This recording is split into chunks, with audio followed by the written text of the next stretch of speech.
Hello, and welcome to today's episode of Constructive Conversations. The intention of this podcast is to explore the mindset and actionable strategies that empower entrepreneurs to achieve holistic success in all areas of their life, while inspiring listeners to confidently pursue their own ambitious dreams.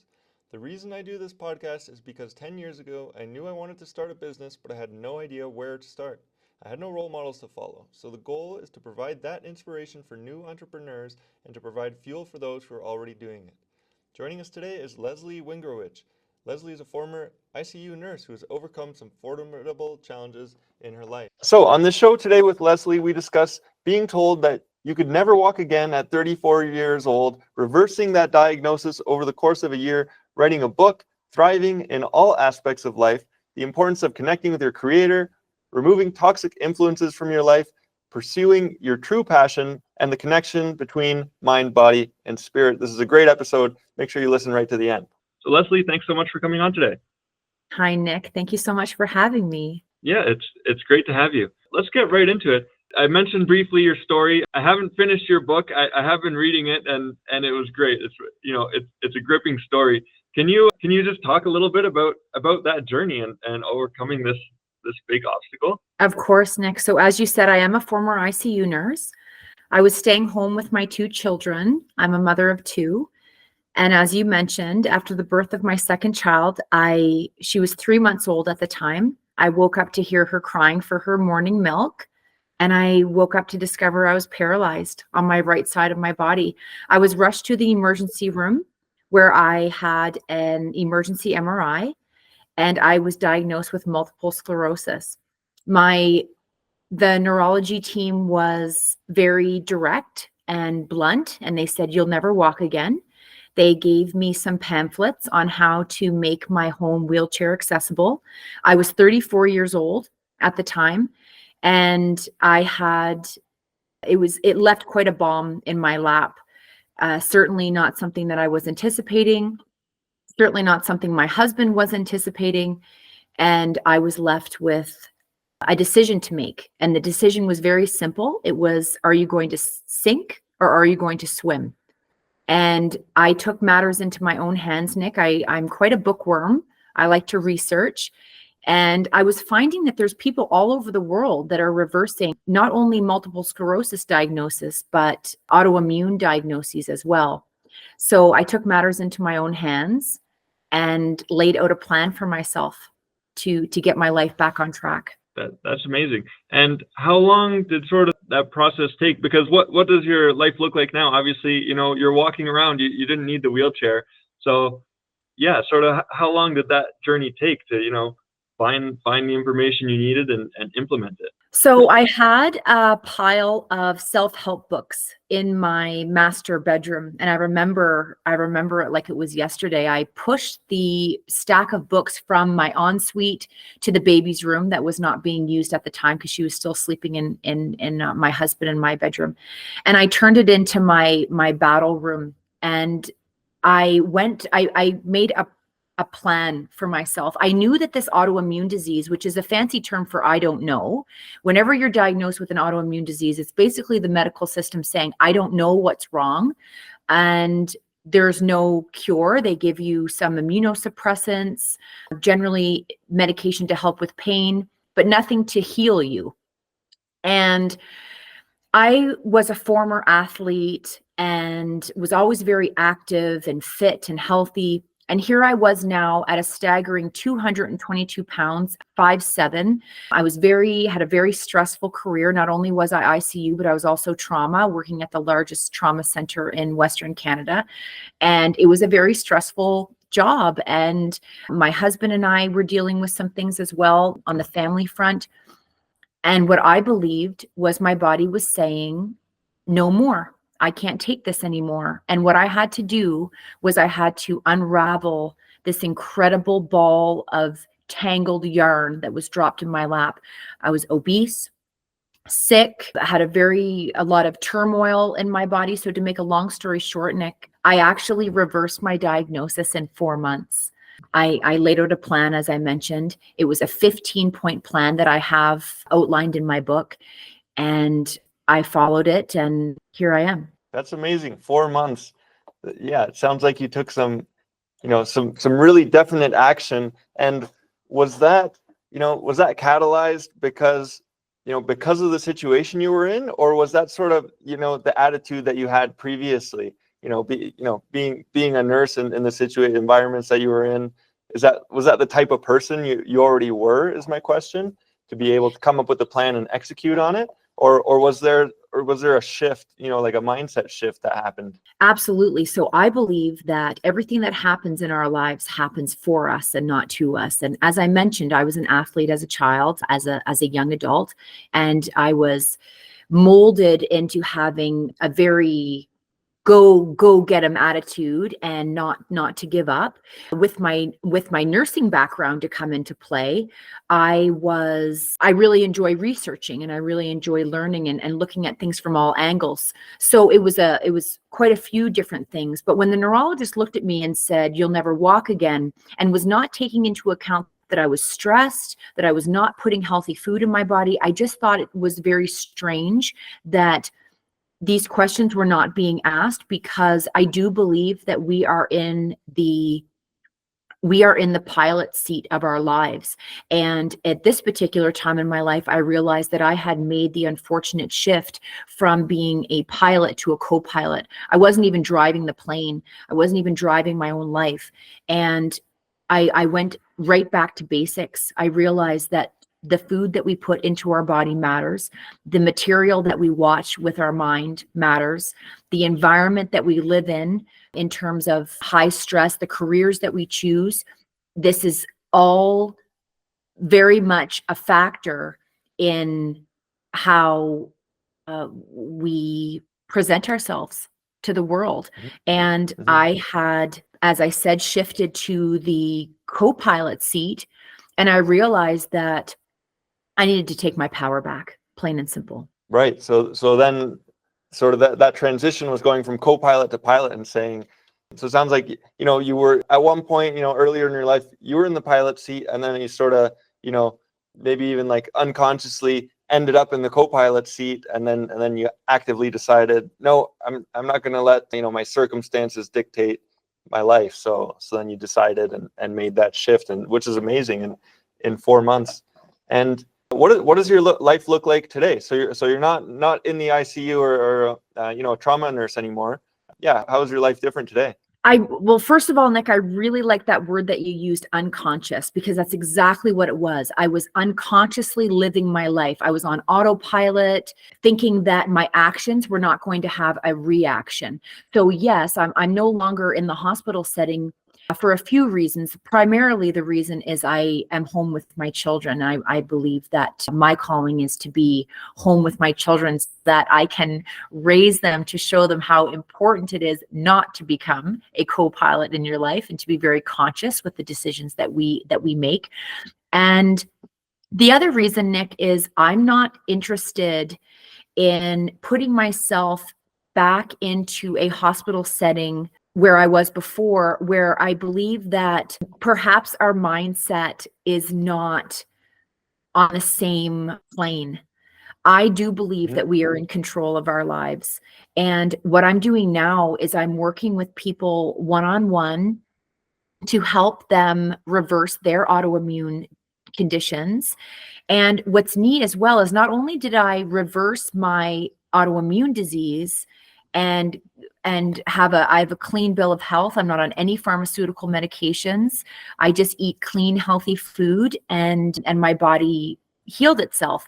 Not only did I do that, but I noticed that all areas of my life started to become whole, well-rounded, I should say, in terms of my family relationship, friendships, my marriage, my children. I realized that being happy, healthy, and whole, it spreads into every facet of your life. And it's been really quite a spiritual awakening as well. So yeah, the transformation wasn't just limited to your health. It sort of carried through all aspects of your life, which is perfect, because that's what I like to talk about on the show is, not just success in one narrow area of life, because some people succeed in one area, might be a business, and then, they're failing in other areas. But you've sort of made that change where where everything in your life has improved, and in that positive upward cycle. So Most that's great to definitely. see. Yes. And can you talk about your book? What was it like, writing that, going through that whole process and getting it to publication? Well, I actually really struggled in the beginning because I had so much to say and I didn't know how to outline it. And I actually do mention in the beginning of my book, I went rather distressed to a little coffee house in the earlier writings of my book, and I met an incredible gentleman there who was a Holocaust survivor. And we just had the most incredible conversation. And I was teasing him. I said, "You should be the one writing a book." And he said, "No, no." And I told him what I was struggling with. And he said, "Well, what do you want to relay to the reader?" And I said, "Sir," and he was 85 years old. And I was just so humbled by his presence and his story. And I said, "Sir, I want to tell people, I want to show people how easy it is." And he said, "Well, I would imagine that you created a plan for yourself." I said, "I did. That's exactly what I did. I created a plan, a step-by-step plan." And he said, "Well, what's the problem then?" He said, "Just write out the plan that you created for yourself." And that's exactly what I did. I was actually diagnosed in January, and my healing journey took place over the course of a year. So what I did was I incorporated 15 steps and just had basically one step per month. And it was it just unraveled from there, because initially when I was diagnosed, I realized that I had lost vision in my life. What did I want for my life? Well, I certainly didn't want to be fat, sick, and nearly dying. And I wanted to be healthy, happy, and thriving. And that is actually the first step of the book, is finding your vision. What do you want for your life? And if you are living a life that is not in line with your vision, how can you accomplish that, and how can you get back on track? That's great. And is that those 15 steps, is that part of what you're using now with the people that you help? That's exactly right. And sometimes I find in my life, I'm learning too. I'm not perfect. We're all growing and learning and evolving. And sometimes I get off track as well, whether it's with my eating, or maybe I'm watching, something on social media or television that it's not encompassed with my morals and my values. And I have to check myself, for lack of a better term. And I actually go back to the 15 steps that basically saved my life 5 years ago, and it just keeps me on track. Wow, that's great. And can I go back? So you mentioned the spiritual journey as well, and like I consider that one of the important aspects of the well-rounded life, like you talked about. So can you talk more about your spiritual journey, what that looked like? I am living proof that it's incredibly important to connect with our Creator, and whatever that looks like for you. I personally am a devout Catholic. You could be Buddhist, Muslim, but it's very, very important that we are understanding that we are a creation and we are connected to a higher power.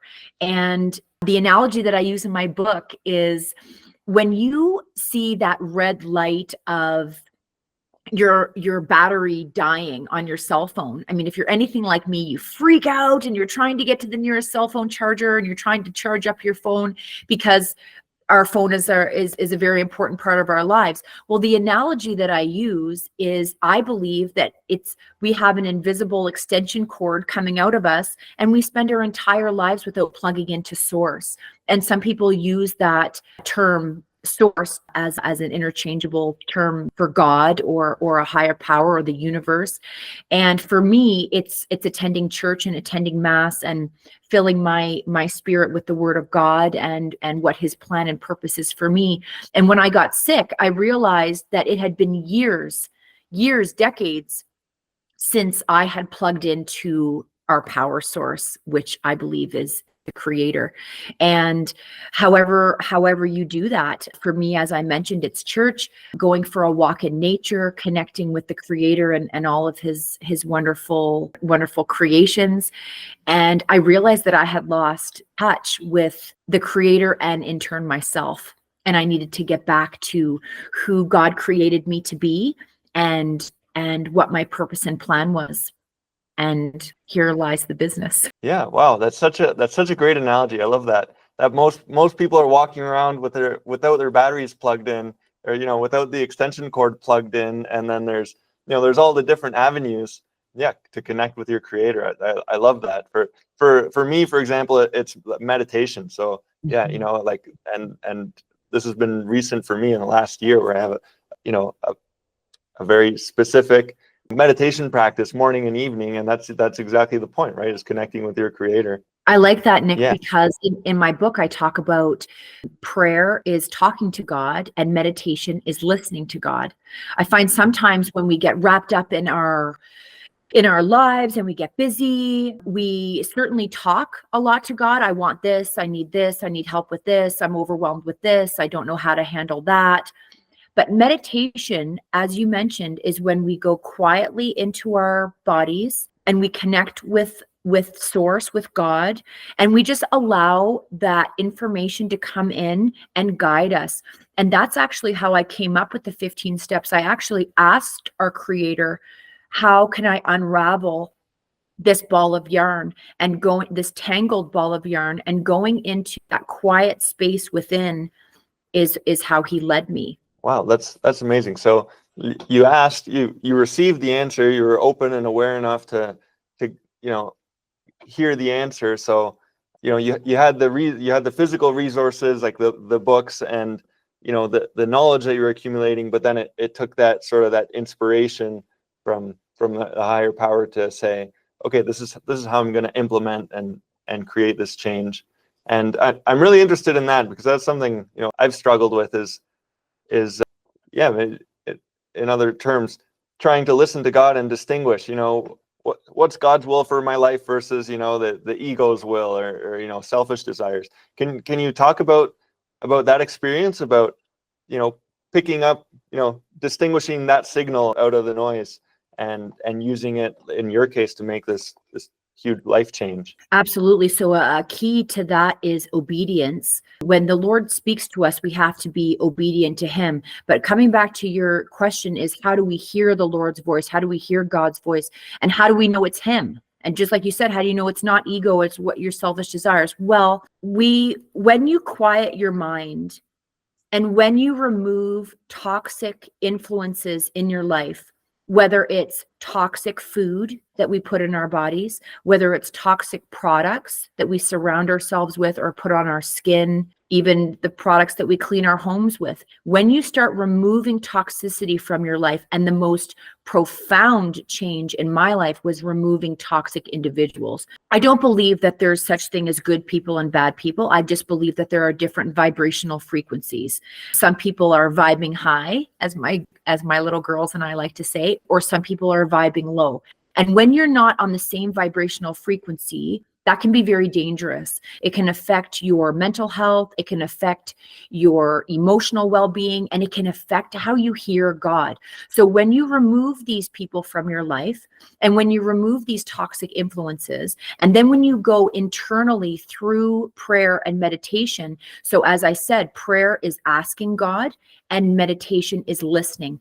So when you ask God, what is something, I think one of our favorite questions that we all like to know is, God, what is my purpose? What is my plan? Why am I here? What do you want from me? When you go into that quiet space inside, that is when you can hear his voice. And to answer your question, Nick, when you remove toxicity and people that may be catering to your ego, then you're able to hone in on the voice of God. And it actually, in my life, I find that it's like a muscle. When you go to the gym, when you work out, initially the workout is going to be a bit challenging, and it's going to be a little uncomfortable and maybe even a bit foreign. But as you continue to exercise your spiritual muscle, as you continue to listen to God's voice, you'll actually be able to discern what is his voice and what are the voice of people that may not be steering you properly. That's another great analogy, and I like that, and how just removing the toxicity, whether it's people or chemicals in your life, and then that that sort of takes away the noise, so you can listen more carefully and pick up what's being said to you. That's great. And then can we talk about your business now? Is it your own business then, I take it, where you're helping and coaching people through their own autoimmune issues, right? It is, Nick. So I tried to go back to the hospital because that's what I knew. And what I realized was I actually want to do this for a living. I want to work with people one-on-one and teach them how to do this. I want to teach them. I want to show them that, yes, it is work and it is hard work at times. Working on ourselves can be so painful when you're bringing up unfortunate traumas of our past or even traumas of the present. But I believe that if you follow these steps that I have laid out, it worked for me, and I believe that it can work for others. It's certainly working for my clients. And being a former ICU nurse, I really enjoy a plan. I really enjoy step 1, do this. Step 2, do this. I really enjoy that. And that's what I want to give to my clients. That's great. And I can appreciate making that shift. So I was formerly a firefighter, which I believe your husband is a firefighter, right? He is, yes. Yeah. And I made the leap to entrepreneurship because I thought, that this is what I'm being called to do. This is where my passion really is, but there's those transferable lessons. What was it like to, making that decision and saying, I'm not going back to this career,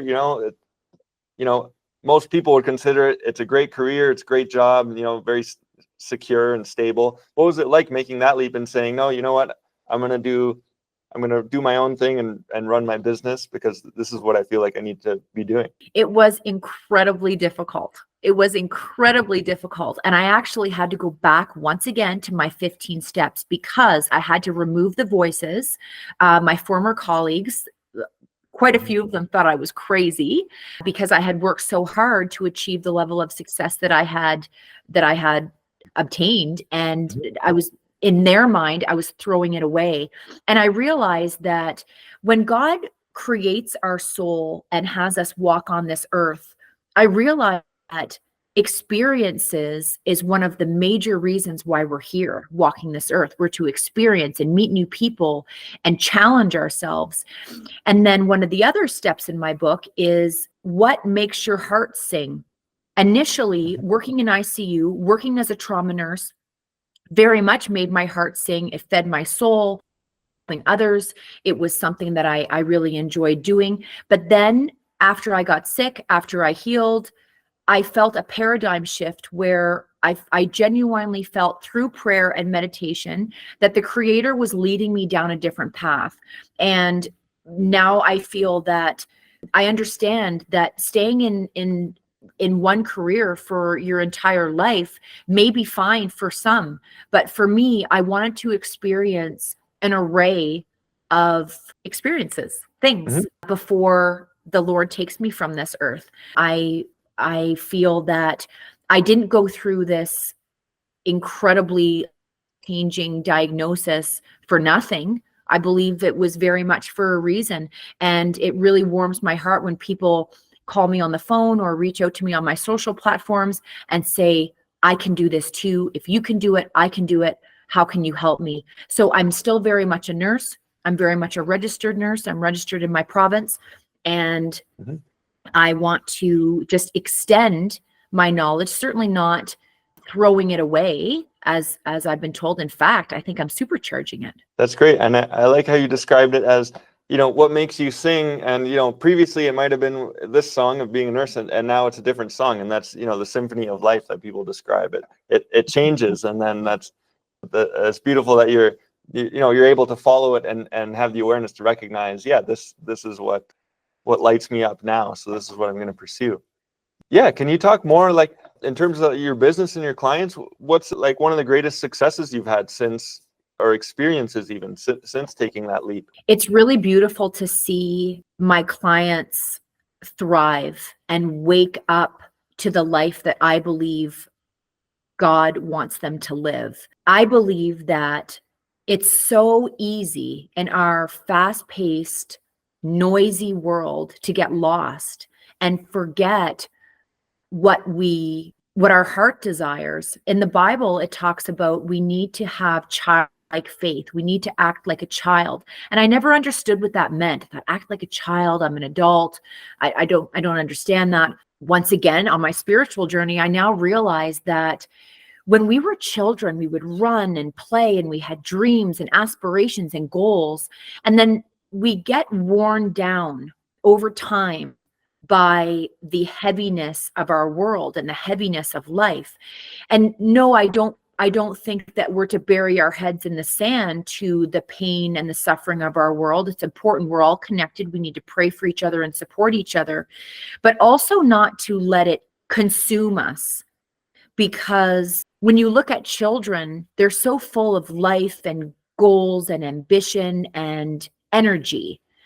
And that is what I found with I call it my spiritual awakening, because I found myself. I came back to that child within me that was playing and enjoying life. And I certainly wasn't enjoying life when I was 222 pounds, crawling around on the floor, paralyzed, gasping for breath. I had to get back to who I was. And it's very encouraging for me and soul lifting to see that my 15-step plan is breathing life into people that was inspired by the Creator. That's amazing. I like how you said you found yourself. So, like you mentioned, most people, they'll start out as a child, they're open to everything, everything is new and exciting and it's fun. So then you slowly get closed off by whatever circumstances or societies, and then you went back and found yourself. I think it's in Shakespeare. Above all things, know thyself. So you went back and found yourself, and so that's a great outcome, even like from going through these challenges, that you were able to find that. Yeah. So you mentioned like you get to share sort of these steps on your social, and people will reach out to you there. So what is your sort of your outreach look like? How do people find you? How do customers find you? What socials are you on? Well, coming back to my prayer and meditation, this is what I'm working on right now. One of the other things that I work with my clients, and this is something that I'm working on in myself. So I do have Facebook and Instagram, Leslie Wingrowich, lesliewingrowich.com, which I'm working on right now. My short-term goal, Nick, is to put on a course. I want to have people that can share in my learnings through a course platform. I put together the course. It was really rather simplistic because I just expanded the book topics. And now I'm actually giving talks at local health food stores, and I want to record that and make it available to people on a larger platform. So to answer your question, it's in the works. But right now, social media, Instagram and Facebook is the best way to reach out to me. That's exciting. That's really cool that you're giving the talks. So what does the future look like? So like launching a course, I can see how that, that makes your content available to many more people rather than just the one-on-one conversations. What does the next 3-5 years look like for you? Where do you see yourself? I see myself speaking on a large platform to spread the word throughout the world about how we are in control. We are very much in control. We are in the driver's seat.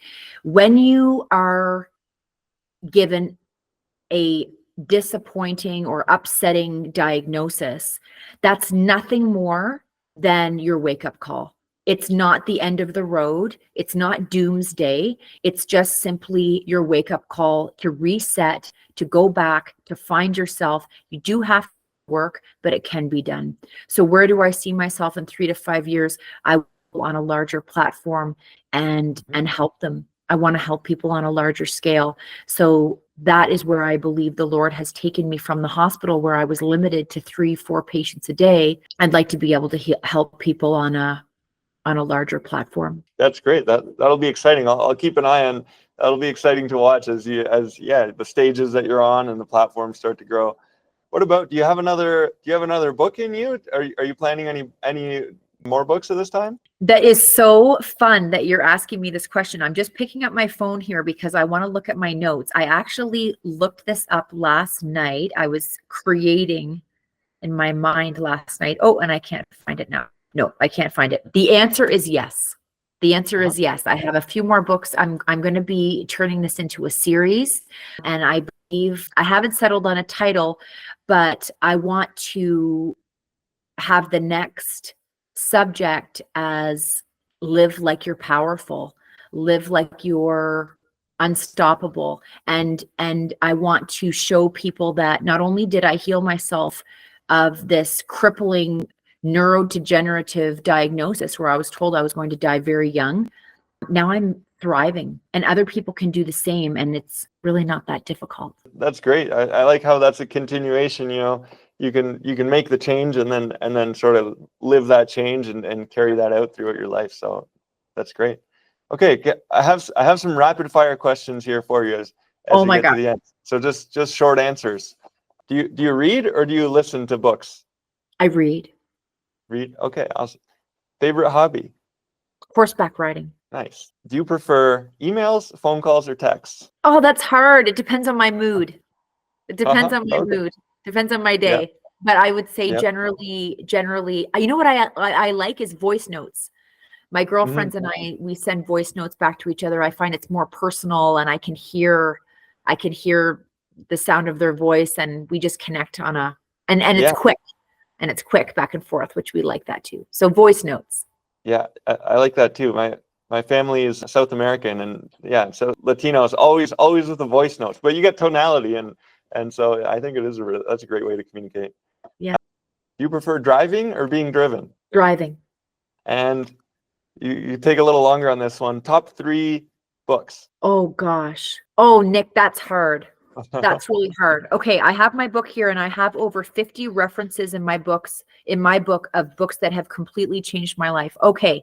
One of my top books is by Lorna Byrne, and she is a author living in Ireland, and her book is called Angels in My Hair, which I refer to in my book. She has been seeing angels since she was a young girl, and she is ranked as one of the 100 most spiritual, influential leaders of our time. She doesn't Wow. speak above a whisper. She's just the sweetest lady. She's on all social platforms, and she teaches us that we are a soul that was created by God, and we have a guardian angel. And she tells us how to connect with our guardian angel and how important our guardian angel is in not only protecting us, but guiding us through our lives. And I've developed through her book a connection with my guardian angel, and he's directed me in ways I never thought possible. So that's book number 1. Okay. Book number 2. Oh my goodness. Okay. This is a tiny little book that I found in a secondhand store for $0.25. It was 25 cents. And it's by Hill and Hill, and it's called A Husband-Wife Team. And the book is called Fasting for Breakthrough and Revival. And they are a Christian couple, and they took biblical references about the importance of fasting.